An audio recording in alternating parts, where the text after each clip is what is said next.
Afortunadamente tenemos una relación hace muchísimos años con SECAR de colaboración, de trabajo permanente, conjunto.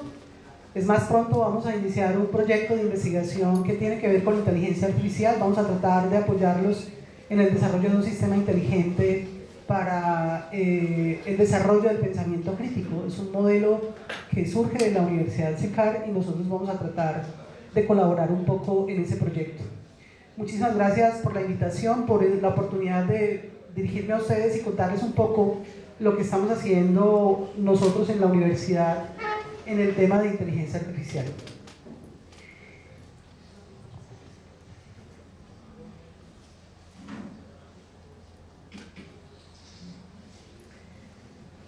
Yo les voy a hablar un poco de este tema que es la computación cognitiva. Voy a tratar de que al final podamos más o menos dimensionar de qué se trata y cuál es la diferencia con lo que es inteligencia artificial.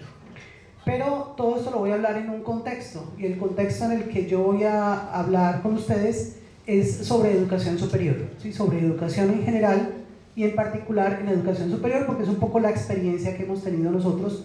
Trabajamos en una facultad de educación.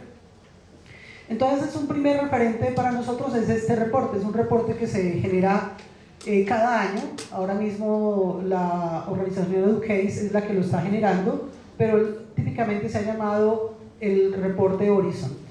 Entonces, este reporte nos dice que estas son las tendencias hacia futuro en educación, cercanas.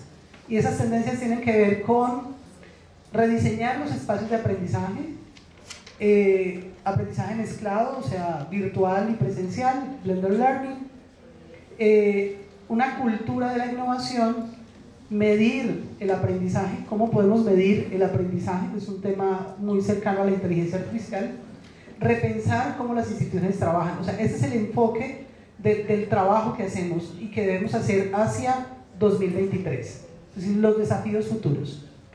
Entonces, si ustedes como ingenieros de sistemas están pensando en, bueno, ¿qué voy a hacer yo en los próximos años cuando me gradúe y dónde están los nichos de mercado? Hay que empezar a buscar ese futuro, ¿no?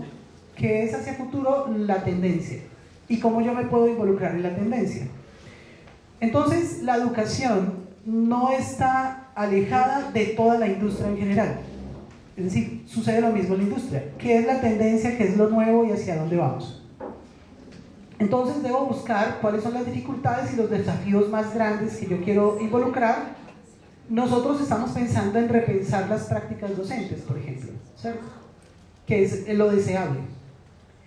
Y nos dicen, vea, hasta el 2023 estos son como los elementos y las tecnologías que más van a estar transformando estos contextos. Y miren que acá está la inteligencia artificial, ¿sí? Arranca con mobile learning y tecnologías de analítica, realidad mezclada e inteligencia artificial, blockchain y asistentes virtuales. Entonces, en mi contexto es eso. O sea, necesitamos nosotros avanzar hacia el desarrollo de asistentes virtuales, inteligencia artificial, etc. Entonces, ¿qué situación tenemos actualmente? Resulta de que el grafeno, que es el material, algunos lo llaman el material de Dios, porque es un material que sirve para absolutamente todo. Se supone que nos va a reemplazar, por ejemplo, el silicio. Entonces ya no vamos a tener transistores de silicio, sino que vamos a tener transistores de grafeno. La diferencia entre el grafeno y el silicio es que el grafeno de grosor tiene un átomo. Entonces yo puedo, en vez de tener todos los transistores que tengo en una pieza de silicio, voy a tener millones de transistores en ese mismo espacio. Pero adicionalmente lo puedo usar para construir vidrio, para construir pantallas, cámaras, todo. O sea que yo podría hacer absolutamente todo el celular de grafeno.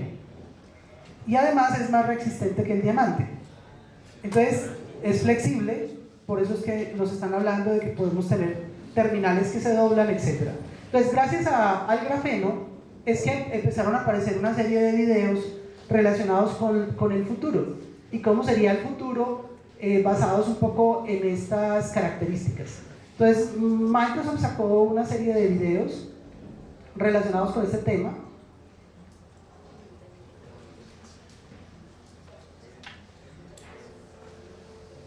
Entonces, todos estos Todas estas tecnologías que empiezan a aparecer, que nos están hablando de que podemos hacer nuevas interfaces completamente de cristal, que vamos a tener en las paredes monitores, que vamos a poder acceder desde el vehículo a cualquier tipo de servicio, etcétera, etcétera, donde estemos y con lo que estemos.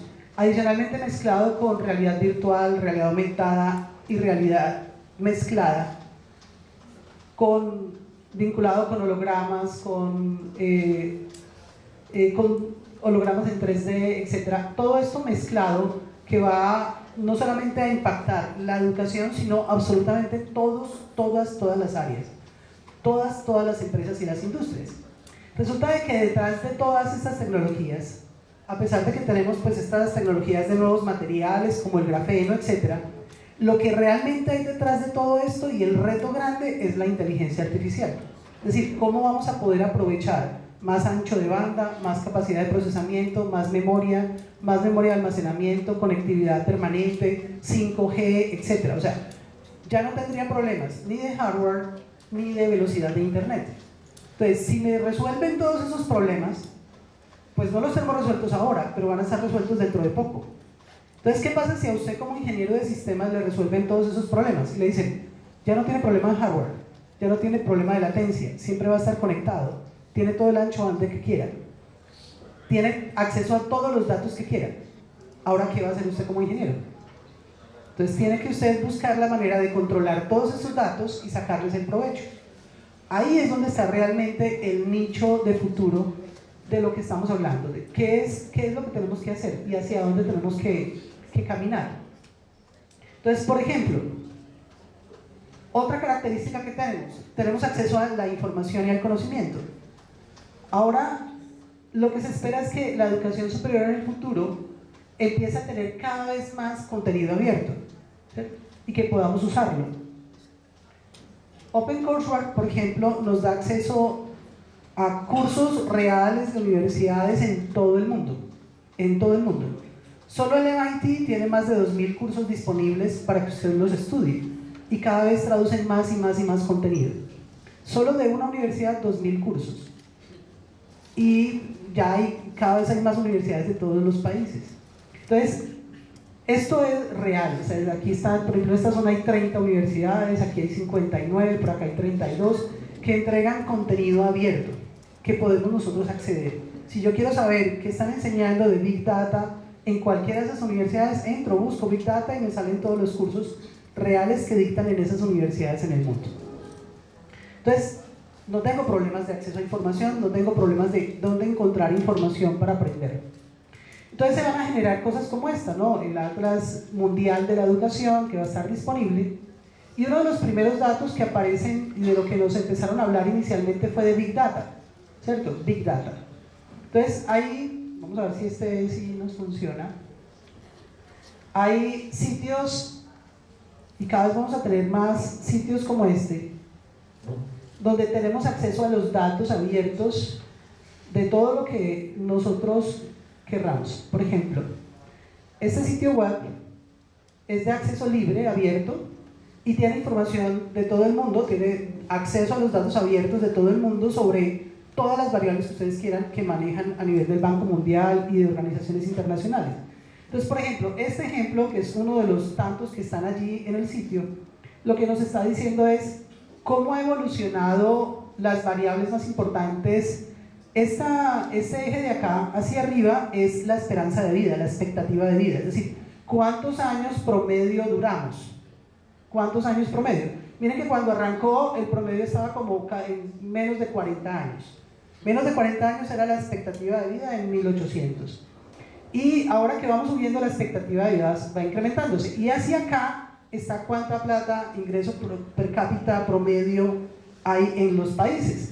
Y estos colores y estos elementos, si ustedes señalan alguno de estos, por ejemplo estos que son tan grandes, por ejemplo es China, es una población gigante en comparación de otros países como Rusia, por ejemplo, ¿sí?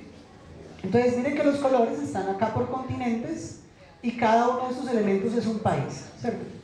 Entonces, ¿y eso cómo lo están haciendo? Lo están haciendo con datos abiertos, disponibles, es decir, cualquiera de nosotros podría acceder a ello. Las librerías también son open source, la mayoría de las que utilizan, Es decir, todo esto lo podemos hacer nosotros. Tenemos acceso a la información, podemos formarnos. Lo interesante es saber qué quiero contar, qué quiero hacer con los datos. Y recuerden que cada vez vamos a tener más y más datos. Y cada vez vamos a tener más y más acceso a Internet. Entonces, ¿qué voy a hacer yo con esa información? ¿Y cómo la voy a poner al servicio de los demás? Entonces, obviamente yo puedo aplicar todos los filtros que quiera acá. Por países, por otras variables, porque esta es solamente una variable. Pero vamos a tener acceso aquí a todas las variables que ustedes deseen, como ustedes lo quieran. Y aquí hay pues muchos más ejemplos de cómo esto funciona. Entonces, ese fue, digamos, que el primer elemento que nos señalaron como de trabajo. Y empieza a aparecer de lo que yo quiero hablarles a ustedes, de la computación cognitiva. Entonces también podemos hacer computación cognitiva con Big Data y analítica. Nosotros hemos empezado con cosas pequeñas. Por ejemplo, en la universidad empezamos con cosas muy pequeñas. Dijimos, bueno, necesitamos saber cómo nos ha ido en SaberPro en la universidad. Entonces tenemos que recoger esos datos, buscar en el ICFES los datos, recoger los grupos. Hay 12 grupos, 26 programas académicos, 42 pruebas, 7.000 estudiantes presentaron las pruebas y hicieron 55.000 registros. Y eso fue simplemente para generar este gráfico, para saber cómo estamos nosotros en SaberPro en la universidad. Pero es un inicio. Todos los pasos que hay que dar aquí para generar este gráfico: coger los datos, capturar, limpiar los datos, procesarlos, entenderlos, organizarlos, hacer los cálculos y graficar, son exactamente los mismos pasos que hay que dar en todos los procesos de minería de datos. Entonces podemos arrancar con proyectos pequeños en los cuales tenemos control y desde allí ir creciendo y aprender todo el proceso completo de lo que implica Big Data. Por ejemplo, este es otro proyecto, y este proyecto tiene que ver con cómo yo logro identificar chicos que tienen dificultades académicas. Dentro de todos los estudiantes que tengo en la universidad, ¿cuál de ellos tiene una dificultad académica real? ¿Y cómo puedo yo hacerlo rápido, identificarlo rápido y ayudarle rápido? Hay un dato que nos da el ministerio que se llama deserción, que nos dice, oiga, se han ido de su universidad tantos estudiantes. Normalmente deserta de los sistemas educativos en Colombia el 50% de los estudiantes. Es decir, ustedes arrancan con un grupo en primer semestre y cuando se van a graduar, pues no hay ni el 10% graduándose. Otros terminan, pero normalmente no terminan más del 50%. Ese es el promedio. Y la estadística es que el 30% de los chicos se van los 3 primeros semestres de todo el sistema educativo en Colombia. Entonces nosotros dijimos, bueno, ¿y qué podemos hacer para ayudar? Entonces dijimos, revisemos los datos. Entonces, miren lo que encontramos. Con los datos que tiene la universidad, nosotros podíamos enfocarnos en alumnos. Esto aquí lo edité para proteger los datos de los chicos. Pero, por ejemplo, encontramos niños que tienen 7 cursos en el primer corte de notas y su promedio de notas era de 0,8. O sea, dentro de los 15.000 estudiantes que hay en la universidad, encontramos que hay chicos que tienen esta caracterización. Y esos son solo chicos de un programa, ni siquiera de toda la universidad, de un programa. Entonces, en un programa podemos identificar chicos que, si en el primer corte perdiste todas las materias, algo raro está pasando. O sea, no es un asunto sencillo. ¿Cómo haces para ganar las 7 materias si tu promedio es de 0,8? O sea, es complicado. Ahí hay que actuar rápido, antes de que llegue el segundo corte. Entonces, a eso le llamamos alertas tempranas. Y eso lo hicimos de esa manera. Empezamos a usar herramientas que existen libres, abiertas. Esta, por ejemplo, se llama Orange. La dirección es Orange Biolab. Es un sistema que genera estadísticas y hace todos los algoritmos que se utilizan normalmente en minería de datos. Entonces pueden hacer todo tipo de promedios, medias, lo que nos decía Yuta que no debemos hacer. ¿Ya? Ahora vamos hacia qué estamos haciendo para mejorar eso. Pero es más o menos todo lo que hacemos en Machine Learning. O sea, todos los algoritmos de Machine Learning ustedes los encuentran en estas herramientas gratuitas. Ustedes pueden coger sus datos, aplicarlos, revisarlos, y lo más interesante es que ustedes pueden ver esos datos dispersos de los que nos hablaba Yuta del 20%. Y puedes identificarlos y trabajar con ellos. O sea, no despreciarlos, sino entrar a trabajar con ellos. Ese es un poco el interés. Eso es lo que nos está pasando con estos chicos. Estos chicos están en el 20%, nadie los ve, nadie los nota y se van rapidito. Pero son los que más, no, y son los que necesitamos ayudar, son los que más ayuda necesitan de nosotros. ¿Yo qué hago con tener un profesor pendiente del pelado que todo lo entiende? Pues realmente allí podemos potenciar su capacidad, pero realmente él es el que menos ayuda necesita. Estos chicos son los que más ayuda necesitan, son los que están en el 20% realmente. Entonces las herramientas nos sirven para eso, nos sirven para identificar esos puntos. Nosotros hicimos, por ejemplo, para que esto lo pudiera usar, esos datos, esos resultados, lo pudieran usar todos los profesores de la universidad, porque era muy complicado atender pues todos los chicos que tienen problemas en la universidad. Entonces hay algo que llaman coordinadores de semestre. Entonces les hicimos un archivo de Excel. O sea, después de que limpiamos los datos, los procesábamos, los organizábamos y todo, se los organizamos en un archivo de Excel donde él simplemente selecciona la información que le interesa y ya le genera todos los gráficos y los análisis y le identifica a esos chicos que están en el 20%, los chicos que necesitan nuestra ayuda. Hay herramientas, bueno, pero si queremos publicar de manera privada toca pagar, por eso no la usamos, se llama Power BI.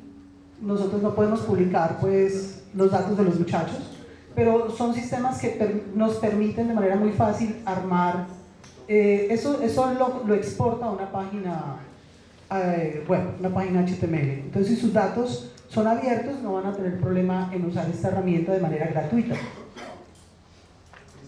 Y también obviamente podemos hacer sistemas adaptados. Eso es un programa hecho con Vue.js o Vue.js, que es un framework para desarrollo en JavaScript que nosotros usamos en el grupo de investigación. Entonces, llegamos a inteligencia artificial. Entonces, ¿qué es esto de la inteligencia artificial que estamos trabajando?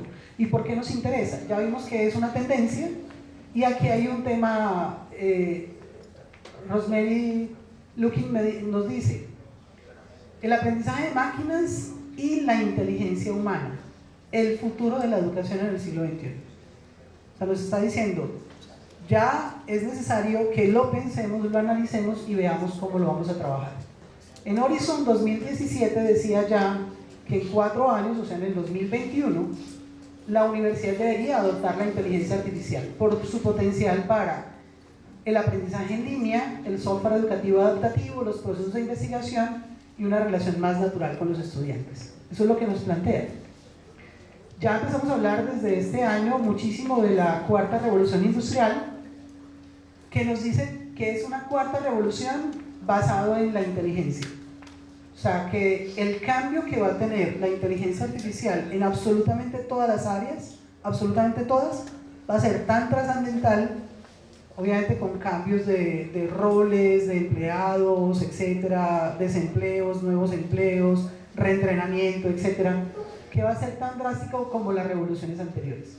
Están buscando tener más dinero, muy probablemente los mismos, o sea, concentración de riqueza, etcétera. Nosotros tenemos que ver cómo vamos a jugar ese juego. Entonces, dentro de este panorama, en esta línea de tiempo, en 1950 arranca inteligencia artificial.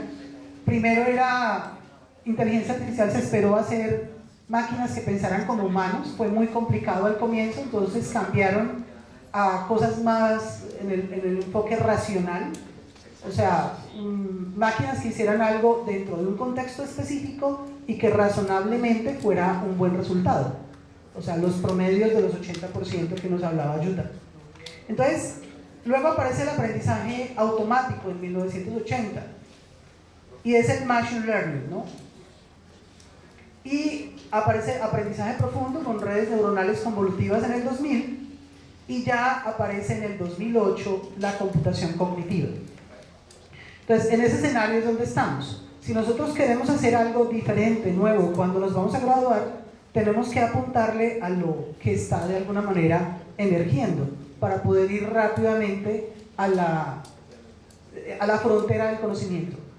Nosotros tenemos alumnos de pregrado, estudiantes de pregrado, que son licenciados en informática y medios audiovisuales, pero son una licenciatura, y han publicado en revistas indexadas, y han ido a Stanford, por ejemplo, a presentar sus ponencias, y son estudiantes de pregrado. ¿Cómo lo hemos logrado? ¿Por qué se ha logrado? Porque estamos trabajando en esta frontera. Y al estar en esa frontera, llego más rápido a lo novedoso, a lo innovador, ¿ya? Tengo que hacer un recorrido menos largo. Si estoy ubicado en esta línea, pues miren todo lo que tengo que estudiar para poder llegar a la frontera del conocimiento actual. Si estoy ubicado acá, tengo que recorrer todo esto, y si estoy acá, pues es mucho más corto el recorrido. Es así de sencillo. O sea, lo que les quiero decir es, cualquiera de ustedes puede escribir un paper sobre inteligencia artificial y computación cognitiva antes de graduarse, si lo desea. Tiene la posibilidad de hacerlo, y lo estoy diciendo porque lo hemos hecho. O sea, lo han hecho nuestros estudiantes. Entonces es un poco esto, ¿no? Machine Learning es esto, todo lo de matemático, analítico, etc. Inteligencia artificial está acá, y la computación cognitiva lo que trata de hacer es darle un poco más de prelación a los sentidos, al cerebro, al funcionamiento del cerebro. Entonces es obviamente bioinspirado, o sea, inspirado pero especialmente en el funcionamiento del cerebro humano. Eso es lo que busca la computación cognitiva. Acercarnos un poco más a eso.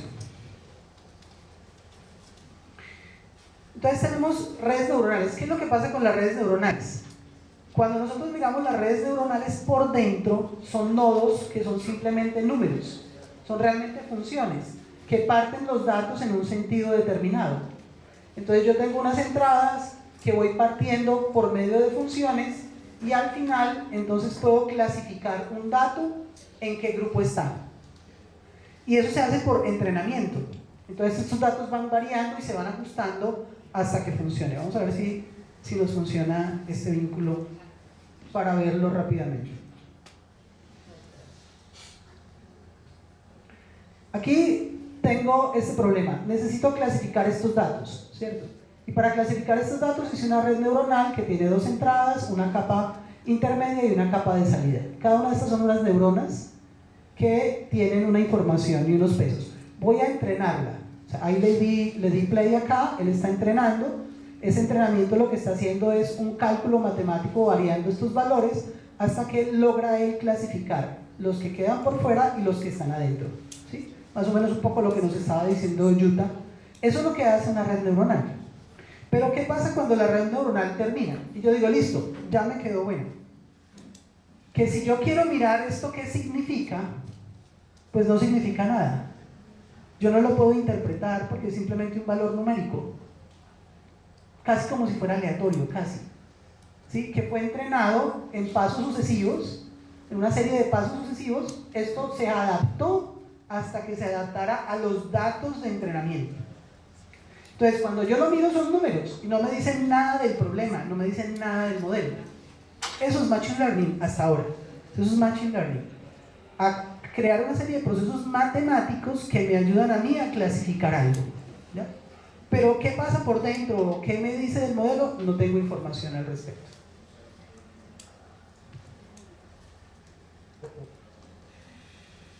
Se acabó el tiempo, parece.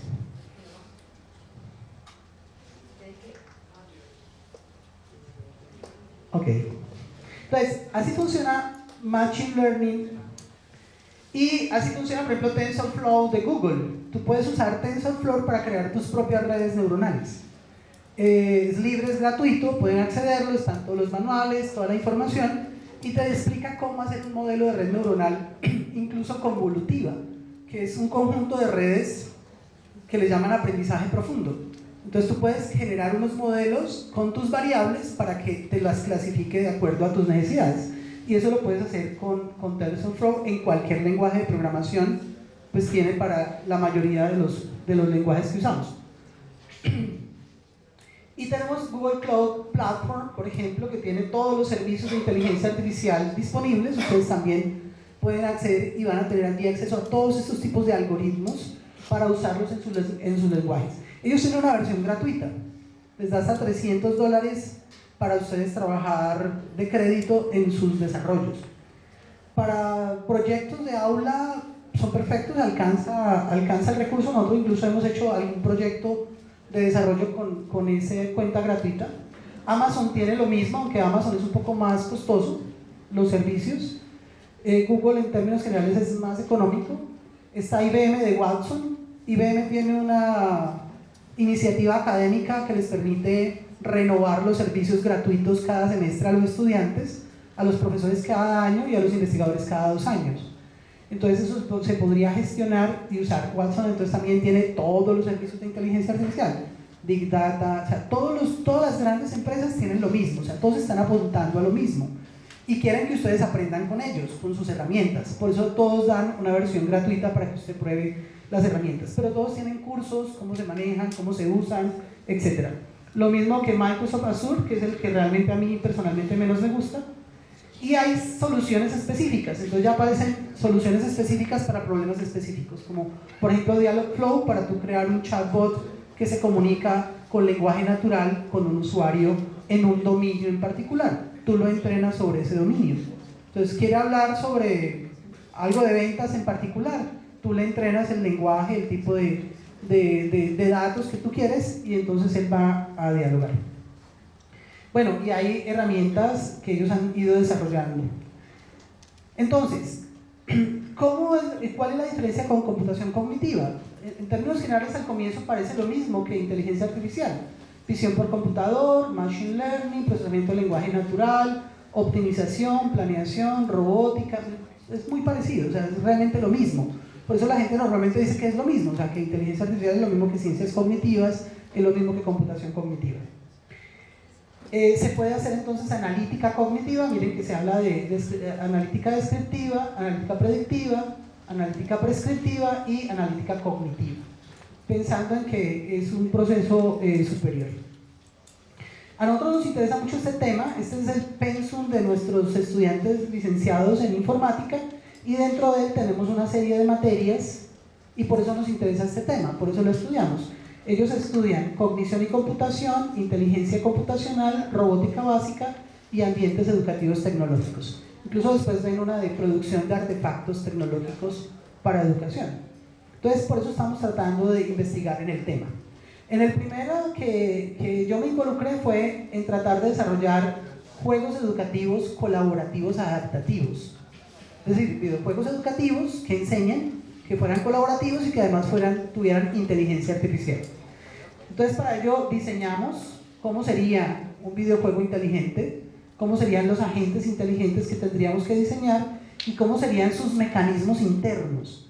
O sea, un agente inteligente debe tener comportamientos, que son estos, debe crear planes para poder actuar de manera autónoma en un entorno del videojuego, debe tener perceptores para reconocer el mundo y saber qué está sucediendo, debe tener también metas, objetivos. Entonces, todo esto es programable y hay entornos que están ya pensados y diseñados para hacer algo que se llaman agentes inteligentes. Y lo que nosotros lo hicimos fue, ¿y cómo sería un agente que quiera enseñar? ¿Cierto? Eso es más o menos nuestro enfoque. Pero obviamente puesto en la industria, pues puede ser un agente para trabajar pues el modelo de negocio particular de la empresa que se quiera. Entonces hemos hecho pruebas, por ejemplo, de interfaces de videojuego que atrás tienen agentes inteligentes comunicándose entre sí para saber qué está usando el usuario, qué decisiones está tomando, y a partir de eso poder tomar acciones al respecto. Y hemos diseñado juegos, por ejemplo, para niños de grado tercero. Entonces hemos hecho los modelos pedagógicos para saber cómo debería ser el videojuego para enseñarle a un niño, por ejemplo, los problemas, eso se llaman problemas verbales de estructura aditiva y sustractiva. Son los problemas que uno le dice: si Juanito tiene 5 piñas y le regalan 3, entonces ¿cuántas tiene? Y uno puede cambiar, exacto, y uno puede cambiar las variables donde quiera. Es como hacer un videojuego que le enseña al niño, pero que además le ayude a que resuelva el problema de manera exitosa, porque los investigadores han encontrado que hay 3 maneras de resolver esos problemas. Los niños tienen 3 formas de hacerlo, pero no todas son tan exitosas, hay una que es mucho más exitosa. Entonces la intención del videojuego es ayudarle al niño a que vaya a ese sendero. Eso es un poco lo que hacemos en esa línea.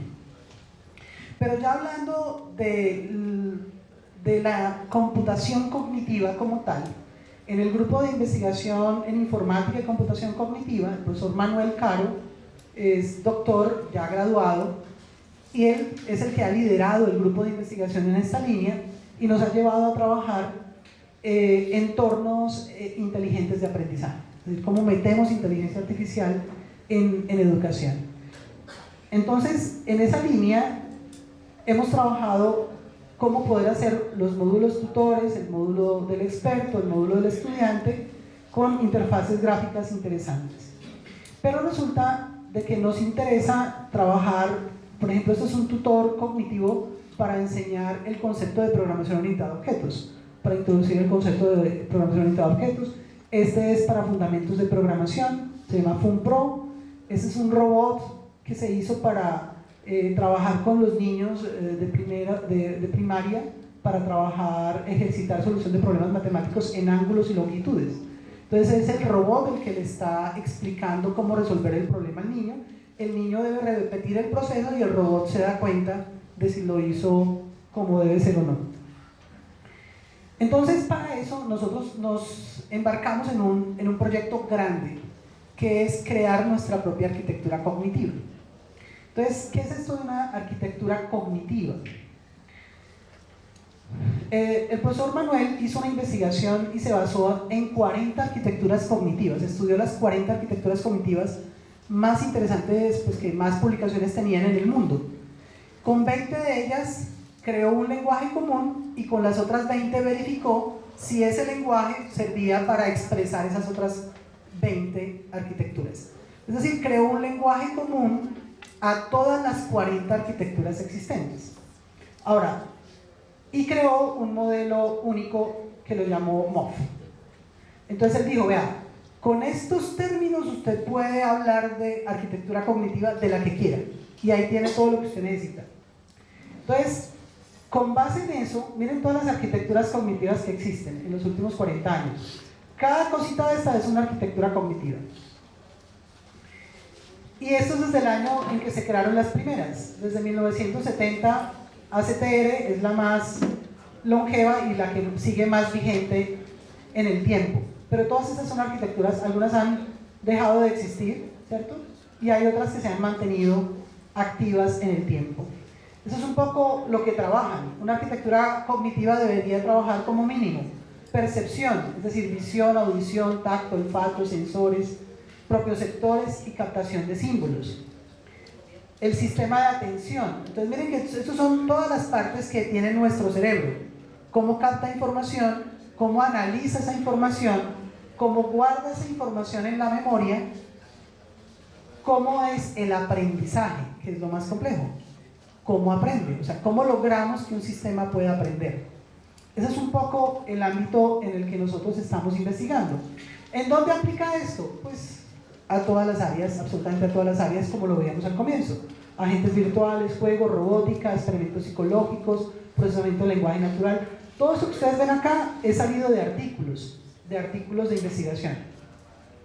Entonces, nosotros lo que hemos hecho es crear, a partir de esa investigación del profesor Manuel, nuestra propia arquitectura cognitiva. Es algo así como tener nuestro propio cerebro artificial. Entonces, ¿cómo queremos hacer nuestro cerebro artificial? Pues tenemos que hacerlo de acuerdo a lo que dice la investigación sobre la ciencia cognitiva. Todos estos sistemas de percepción, de memoria, etcétera, los tenemos que reproducir en nuestro sistema. Y lo que hacemos es que en esa arquitectura que nosotros vamos a tener, nosotros vamos a instanciar los agentes inteligentes que queramos.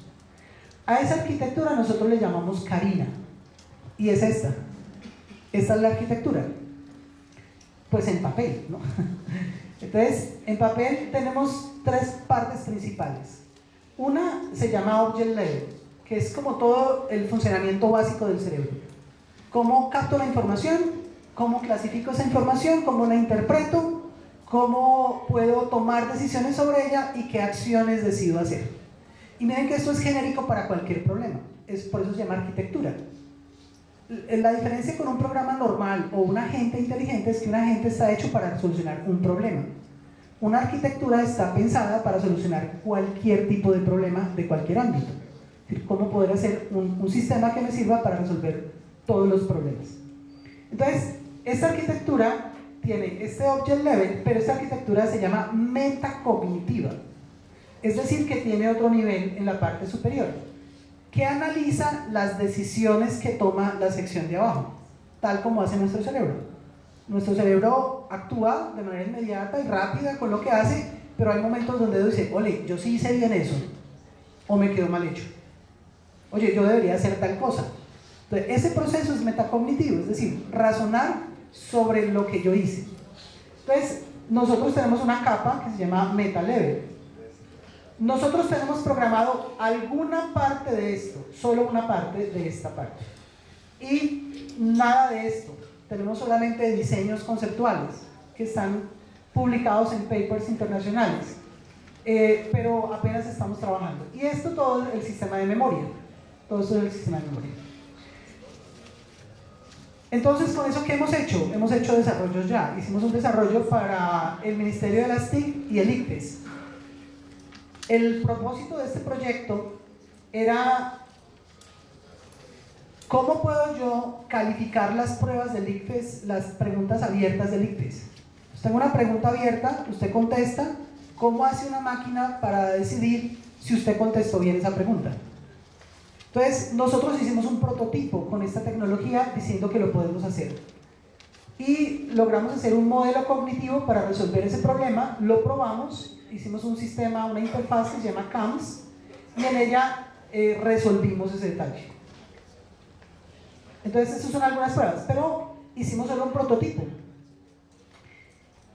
El desarrollo completo del sistema, que es más o menos a 6 niveles, calculamos que nos demorábamos 2 años haciéndolo y que costaba $2.000 millones de pesos, ¿sí? Por la cantidad de gente que había que contratar para desarrollarlo completo. Pero eso no es nada en comparación a la plata que se gastan en toda la logística para evaluar las preguntas. Entonces era viable, pero pues el ICFES no continuó con el proyecto.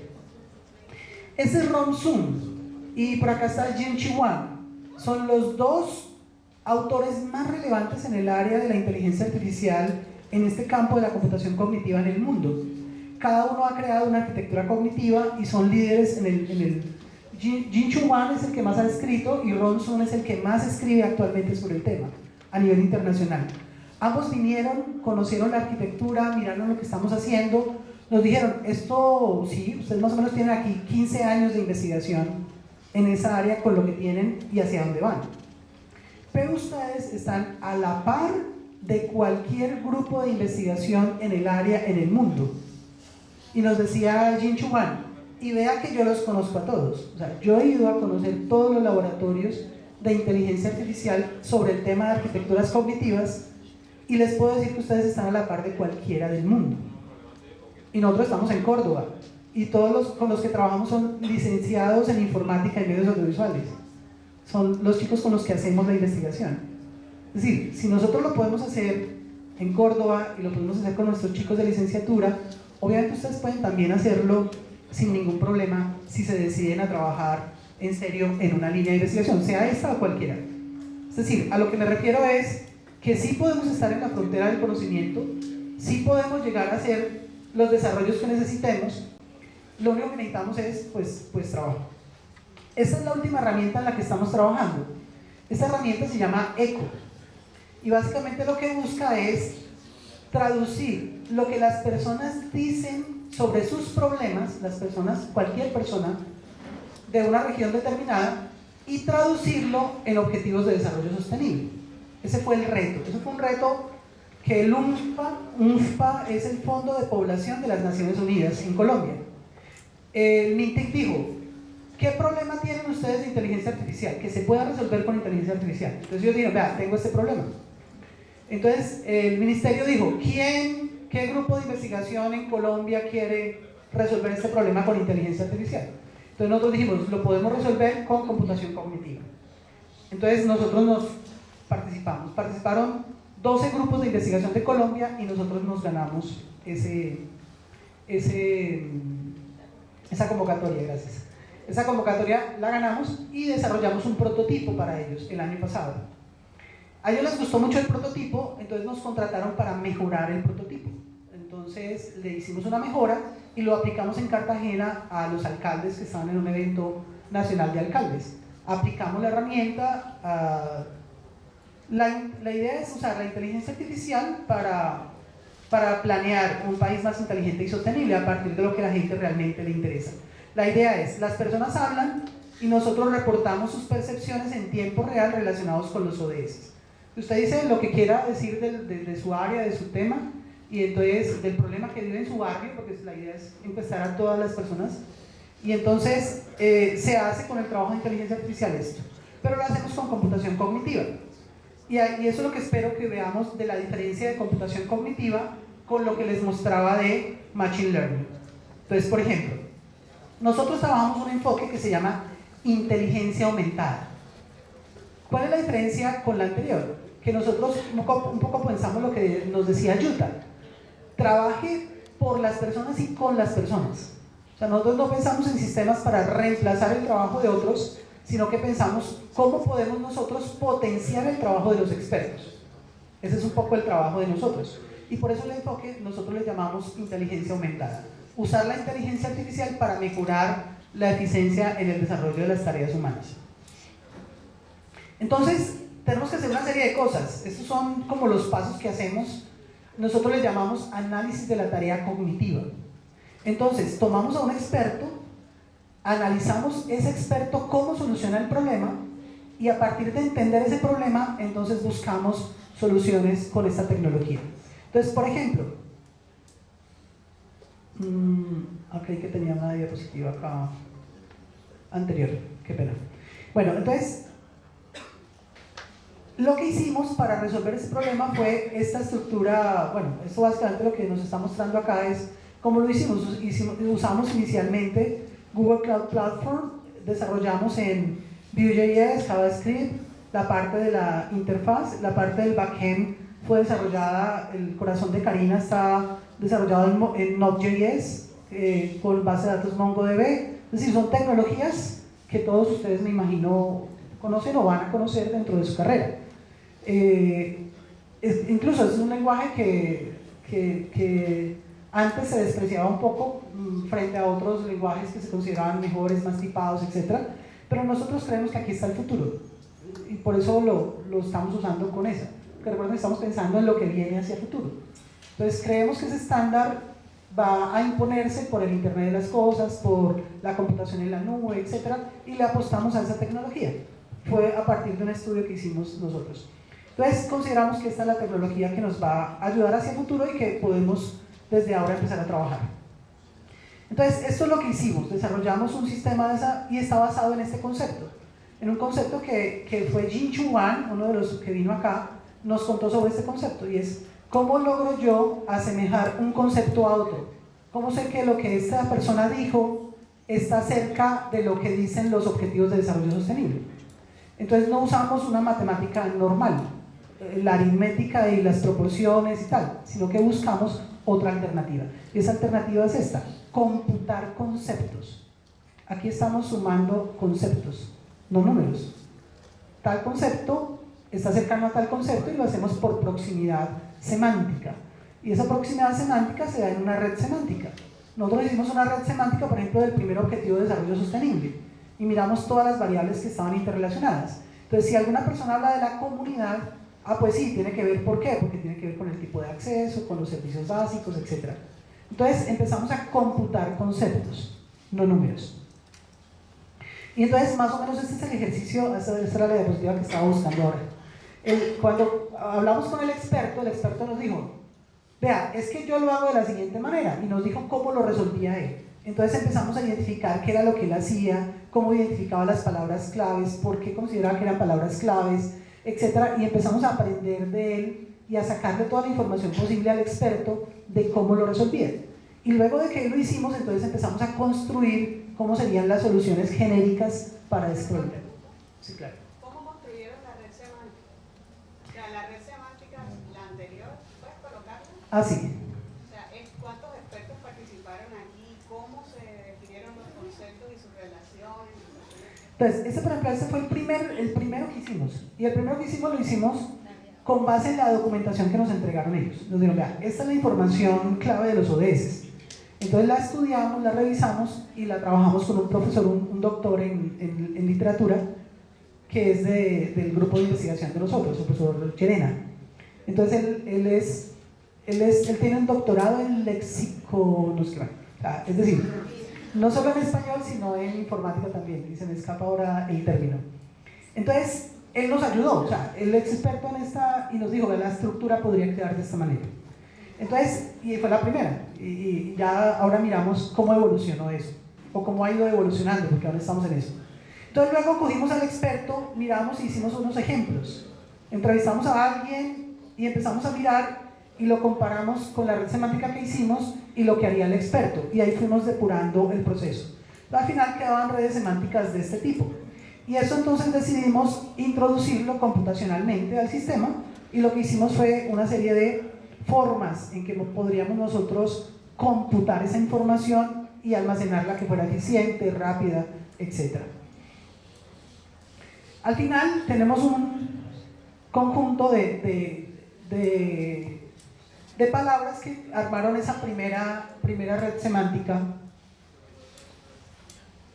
Entonces esa red semántica inicialmente tuvo 17 ODS, 169 metas y 85.000 registros interconectados. Y a partir de esa red es que hacíamos los procesos de verificación. Entonces es más o menos una mirada, no sé si alcance a ver, de la primera versión de la red semántica que hicimos. Es decir, los nodos que tenemos. Aquí es donde está la diferencia entre la red neuronal y este tipo de computación. Como estamos computando conceptos, yo puedo mirar cualquier parte de la red semántica y decir, oye, ¿cómo está el sistema en términos de la meta 10.3? Entonces él me saca y me dice, pues usted tiene relación con esto y de esta manera. Entonces en la relación que vimos, que Jin Chuan nos dijo, hay 8 tipos de conexiones diferentes a un concepto, de hiperonimia, de meronimia, de sinonimia, etcétera, etcétera. Entonces cada uno tiene un significado y esa red se va creciendo, y en la medida en que va creciendo, pues el sistema se va haciendo más inteligente y vamos a poder hacer pues mejores análisis de la información. Bueno, esto fue la primera vez que lo mostramos en Cartagena. Coincidió que la primera que usó el sistema fue la vicepresidente, que llegó en ese momento al evento, y estábamos apenas instalando y fue quien primero presentó el proyecto. Acá están los expertos del UNPA, Jaime, Javier y Oscar, que está por acá. Son los expertos de UNPA que han acompañado toda la parte del conocimiento específico. Bueno, y esta mujer también es de UNPA. El resto somos profesores de la licenciatura. Por acá está Eider, nos acompañó en Cartagena la primera vez, y que les va, si yo le doy tiempo, a hablar más tarde. Entonces, ECHO, yo quiero mostrarles cómo funciona actualmente. Vamos a ver si nos funciona.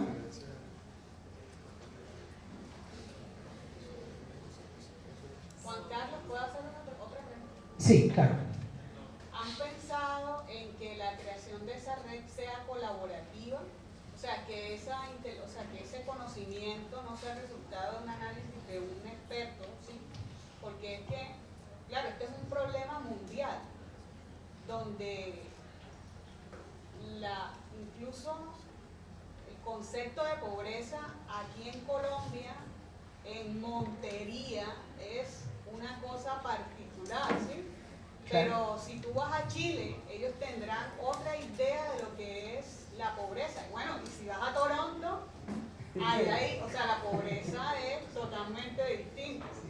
Y las herramientas de creación de conocimiento, o sea, gestión de conocimiento colaborativo, podrían darles a ustedes un mayor alcance, digamos, porque es que la red es lo más importante, lo demás es representación del conocimiento para que podamos mostrarla y para poder procesarla más eficientemente. Exacto. Pero realmente la base, digamos, del desarrollo que ustedes han hecho está en cómo yo puedo nutrir y mejorar la red semántica. Exacto. Entonces, por ejemplo, ahora se nos han presentado los problemas, no más aquí en Colombia. Por ejemplo, lo aplicamos en Cartagena. Las pruebas las hicimos en Montería. Las pruebas las hicimos en Montería, con nuestros chicos en la universidad, encuestamos y tal. El prototipo. Después nos fuimos a Cartagena y le preguntamos, pero en Cartagena le preguntamos a alcaldes de toda Colombia. Entonces nos dijeron, pero los alcaldes manejan un lenguaje muy particular y además querían mostrar sus indicadores y tal. Entonces lo aplicamos ahora en Medellín. En Medellín se ha aplicado ya a más de 5.000 personas. en terreno en todos los barrios. Y ahí se nota que hay unos lenguajes, unas formas de hablar, unas expresiones y unos significados de los conceptos diferentes. Entonces nosotros dentro de la red semántica estamos hablando de, bueno, ya es un poco el desarrollo que estamos haciendo, entonces nosotros le llamamos a eso campos semánticos. Entonces nosotros marcamos los campos semánticos de acuerdo a esas intencionalidades. Ahora lo que estamos haciendo son desarrollando herramientas para alimentar la red semántica a través de expertos o de personas de diferentes contextos. Entonces estamos haciendo una herramienta, por ejemplo, que permita decirle a un experto, dar una frase y decir, vea, esta frase tiene que ver con tal y tal concepto, tal y tal meta, por ejemplo. Entonces el sistema tendrá que analizar eso, revisarlo y ver cómo meterlo a la red semántica de una manera adecuada. Entonces, ese trabajo ahora mismo lo estamos desarrollando, está en prueba.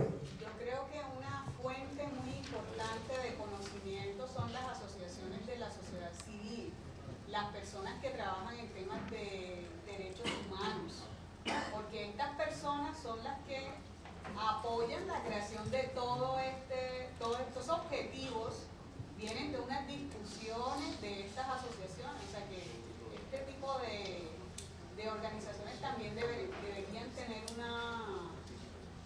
porque el alcalde es transitorio, pero sí, claro, instituciones como Human Rights, sí, y estas otras son gente que tiene una trayectoria mucho más estable, ¿sí? Que también puede ayudar. Sí, el apoyo que estamos teniendo, bueno, el desarrollo lo estamos haciendo para UNFPA. Y UNFPA como Fondo de Población de Naciones Unidas es la entidad en Naciones Unidas que se encarga del tema. Entonces ellos tienen expertos en todos los ODS y entonces estamos trabajando una herramienta para que ellos puedan contactar a esos expertos de las diferentes agencias de la ONU para que ellos puedan alimentar la red semántica de la mejor manera posible. En ese reto estamos en este momento. Pero por ejemplo, para Medellín, para el caso de Medellín, estamos trabajando por ejemplo con la Personería de Medellín y ellos crearon un proyecto Hablamed, que es lo que estamos haciendo en Medellín. Y ellos consiguieron pues apoyo del Observatorio de la Ciudadanía, de PM, de Metro, de Área, de la Policía, de Interven. Son las personas que están apoyando la aplicación de la herramienta en Medellín y de ahí hemos aprendido un montón. Ahora mismo estamos procesando, son 58.000 registros más o menos la última vez que revisé de las encuestas que hemos hecho en Medellín, que han salido. Y nosotros estamos analizando toda esa data para seguir mejorando la red semántica y la manera como la red semántica opera. Van a ser públicos, pero no sé en qué medida si van a dar acceso a los microdatos. Pero todos los resultados sí van a ser públicos, incluso se los van a presentar a los que quieren ser alcaldes de Medellín, que están en ese proceso, para ver cómo ven la situación de la ciudad. Yo les quiero hacer una pequeña demostración. Básicamente lo que hemos hecho con la herramienta es que lo que hace la herramienta actualmente para UNFPA es preguntar cuál es el principal problema que aqueja a su comunidad. A su barrio, se le pregunta a su barrio, a su ciudad, para que vayan hablando un poco del tema. Entonces, por decir algo, el principal problema que aqueja a mi comunidad tiene que ver con las faltas de vías de acceso que dificultan a las mujeres y a niños acceder al sistema educativo, llegar a sus escuelas de manera adecuada, rápida y confiable.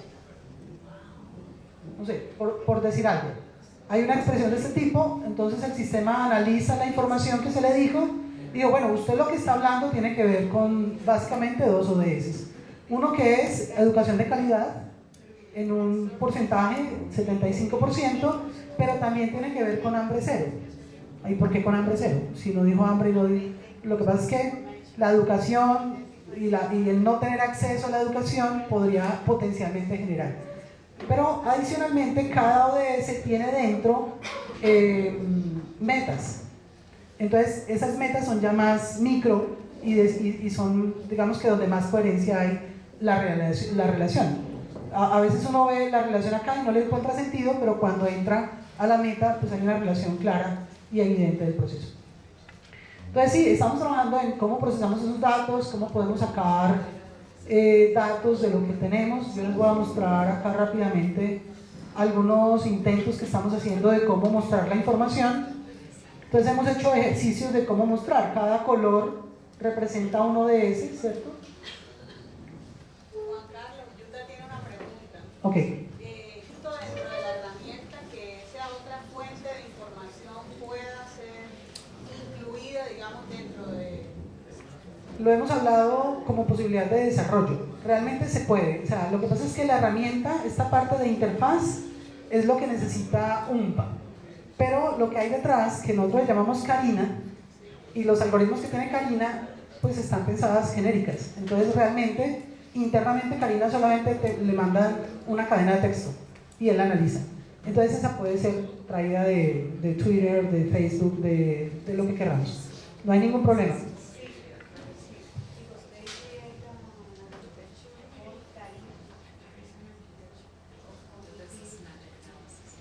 Entonces, por ejemplo, nosotros decimos, podemos coger el plan de gobierno de un alcalde y pasarlo por allí y decirle, oye, tú estás así, estás bien en estos ODS, pero estás descuidando estas metas, por ejemplo. Sí. Eso está, por ejemplo, proyectado. No está funcionando actualmente, pero si lo hago a mano, lo puedo hacer. O sea, yo le puedo mandar, hacer un pequeño algoritmo, mandarle la información y sacar los datos a mano, pero no hay una interfaz elaborada, pero sí se puede hacer.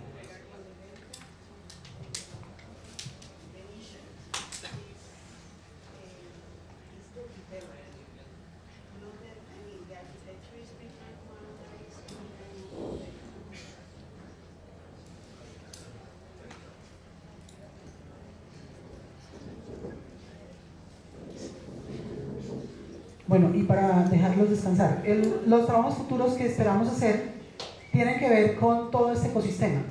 O sea, nosotros apenas hemos hecho un pedacito de Karina, pero un pedacito de Karina.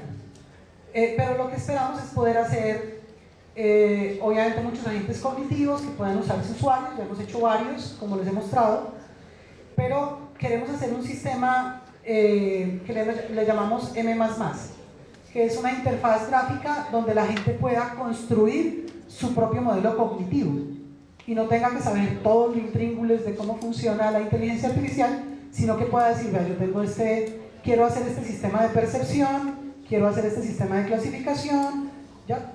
Y esas herramientas existen ya, es más o menos como lo que mostré de Orange, lo que hay por ejemplo en Watson Studio, etc. Entonces algo como eso lo queremos hacer para nuestra propia arquitectura y pues ya hemos empezado a hacer pues como algunas cosas en diseño. Por ejemplo esto, o sea, lo que vamos a tener es una notación gráfica que le llamamos M++, construimos nuestros modelos y Karina por dentro ejecutaría esos procesos. Y queremos hacer obviamente agentes diferentes, agentes dedicados a alertas pedagógicas tempranas. Lo vamos a llamar Adapta, vamos a hacer un sistema automatizado de retroalimentación y acompañamiento para el seguimiento y valoración del avance en el trabajo independiente, que lo llamamos Sarabastia, porque ese es el nombre de una diosa del conocimiento hindú. Y pues les dejo algunas referencias que ustedes podrán mirar con detenimiento. Muchas gracias.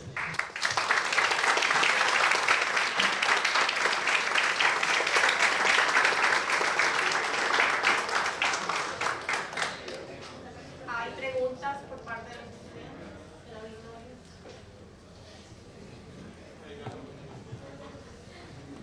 Muchas gracias. Con respecto a la última herramienta que nos mostrabas, la penúltima, perdón, sobre los ODS, pues ese proceso de recolección de información, ¿cómo trabaja, digamos, el desarrollo frente a la subjetividad de cada individuo que se entrevista en medio del contexto de la charla?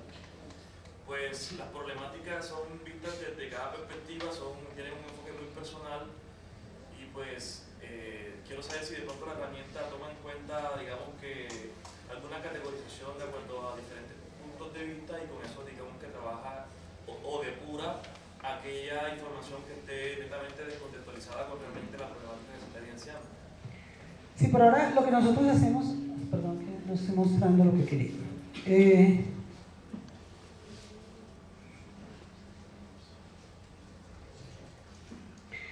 Lo que nosotros hacemos es hacer una toma de datos de cada usuario, pero siempre anónima, ¿no? O sea, lo que se muestra, lo que se captura es, bueno, sexo, edad, departamento, municipio, la zona, si es rural, urbana, que son las variables demográficas básicas que nosotros manejamos.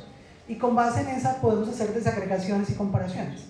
Entonces, gracias a esta caracterización, yo puedo, por ejemplo, saber qué piensan los chicos que están entre 15 y 19 años, que son mujeres y que están ubicados en la zona rural o en el barrio tal o en la comuna tal. Y de esa manera yo puedo hacer el análisis. Y si yo quiero entrar a mirar los microdatos, lo puedo hacer. O si lo quiero hacer al contrario, yo quiero decir, ¿quiénes están hablando de pobreza? ¿Y por qué? Entonces entro a pobreza, miro las desagregaciones de pobreza en metas, y entonces me interesa la pobreza, pero que tiene que ver con la falta de oportunidades de empleo, por ejemplo. Entonces puedo entrar allí y me va a sacar quién lo dijo, por qué lo dijo, de dónde está, ¿ya? Entonces yo puedo hacer búsqueda. Por eso les decía la gran diferencia entre computación cognitiva y Machine Learning básico. O sea, Machine Learning tradicional, por decirlo de alguna manera. Porque el Machine Learning te resuelve el problema, te clasifica, por ejemplo, si yo lo hubiera hecho como una herramienta de Machine Learning, yo le digo, esos son los datos y él me saca el resultado. Y me dice, eso pertenece, por ejemplo, al ODS 5, que es igualdad de género. Pero, ¿y por qué? Ah, pues no sé. Porque así salió el modelo. En cambio aquí yo me puedo devolver. Incluso puedo corregir el modelo. Lo que estamos nosotros ahora trabajando son herramientas para trabajar la red semántica y corregir el modelo. De tal manera que yo pueda, vamos a ver si me acuerdo de la dirección de...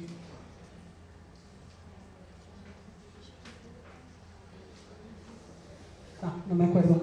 De la nueva herramienta que implementamos para depurar la red semántica.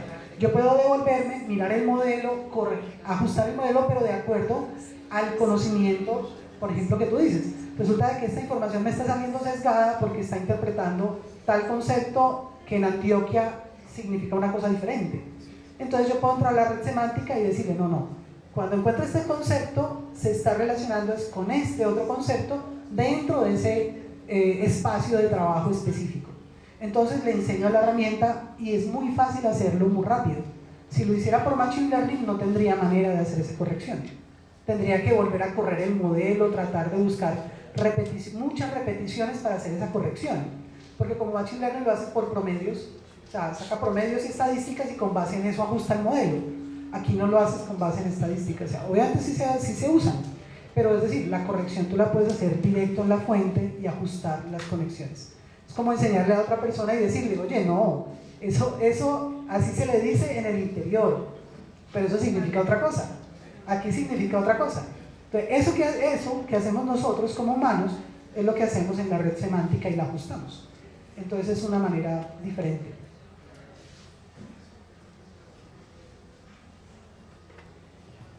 ¿Más preguntas? Bueno. Muchas gracias. Gracias, doctor.